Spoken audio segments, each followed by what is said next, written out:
కోట్ల మంది నేను దర్శనం చేసుకుంటే ఈ సంవత్సరం 6 కోట్ల మంది దర్శనం చేసుకున్నట.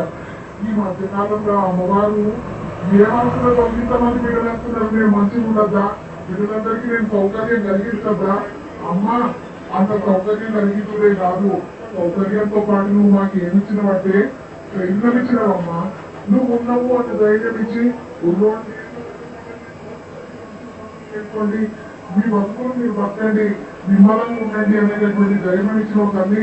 ఆ ధైర్యం కోసం ఎంత దూరం వచ్చినాము, నిన్ను మొక్కుకుంటున్నాము, నిన్ను వేడుకుంటున్నాము. అమ్మా మాకు కష్టం ఉన్నది, కాళ్ళ నొప్పులు ఉన్నాయి, నడుము నొప్పులు ఉన్నాయి, పిల్లలు పుట్టలేరు, నెత్తులు బాగలేవు, పిల్లలు మంచిగా లేరు, వాళ్ళ ఆరోగ్యాలు బాగలేవు, కొలువులు లేవు, నీవులు లేవు, ఇల్లు లేవు.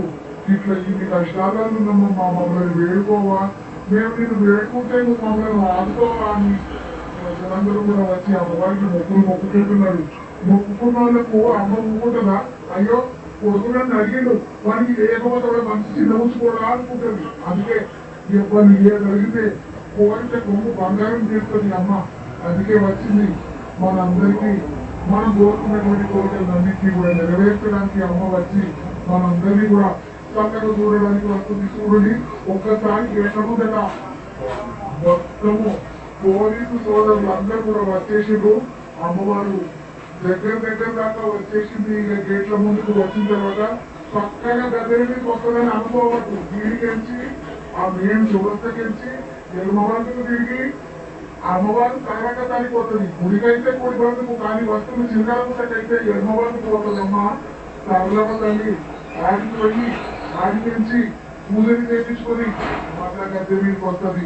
అమ్మవారిని ఈ రోజు మొత్తం గద్దె మీదకి తీసుకొచ్చేటటువంటి అధికారిక లాంఛనాలను చేసి అమ్మవారికి స్వాగతం పలికింది. ములుగు జిల్లా ఎస్పీ సుధీర్ రామనాథ్ కేకన్ సారు ఆయన పైరుని చేసి ఏకపాటితో పైరుని చేసి అమ్మవారికి స్వాగతం పలికితే కృష్ణయ్య పూజారి అమ్మవారిని ఉపమవారి రూపంలో మనం ఎట్లయితే అనుకుంటున్నామో అట్లా అమ్మవారిని తీసుకొని ముద్దుగా మనందరికీ అమ్మవారి కావాల్సినవన్నీ ఇచ్చేలాగా, కోరుకుంటే కొమ్ము బంగారం చేసేలాగా ఆ స్వామి తీసుకొచ్చి ఆ పూజారయ్య తీసుకొచ్చి అమ్మవారిని గద్దె మీద కూర్చోబెట్టారు. మస్తు ముచ్చటి చెప్పేటింది. కానీ కృష్ణమోహన్ సార్ ఉన్నాడు, మా కృష్ణమోహన్ సారు వరంగల్ పడుతున్నారు. ఆ సారు చెప్తే వరంగల్ ముచ్చట్లని మస్తు మంచిగా చెప్తారు. అక్కడ అయిపోవద్దు చెప్పిందంటే కూడా అమ్మవారి మహత్యము, అమ్మవారి స్థలం ఉంది.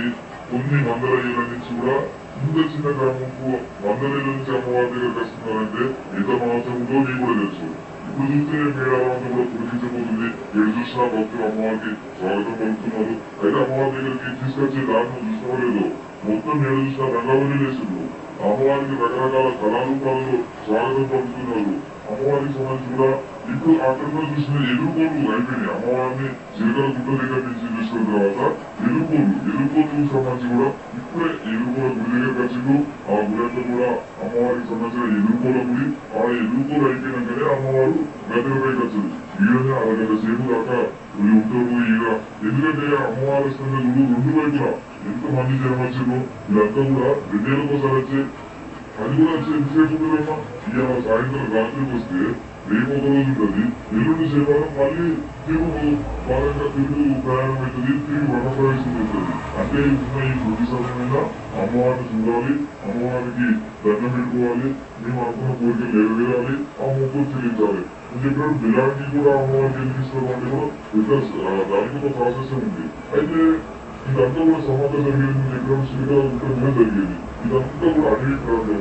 ఇదివరకు ఇక్కడ వస్తే మేడారం వస్తే ఆ చిన్నకు మొత్తం రెగ్యులర్ దుబ్బ ఉంది. ఆ దుబ్బ మేడారం వస్తే ఒక 2-3 నెలల పాటు దాని ఇంపాక్ట్ ఉండేది. మొత్తం శరీరం అంతా కూడా దుబ్బతో వేధిస్తారు. అమ్మవారికి ఎక్కడికి పోయినా ఏ గురికి పోయినా కాంతాలు ఇవ్వాలి.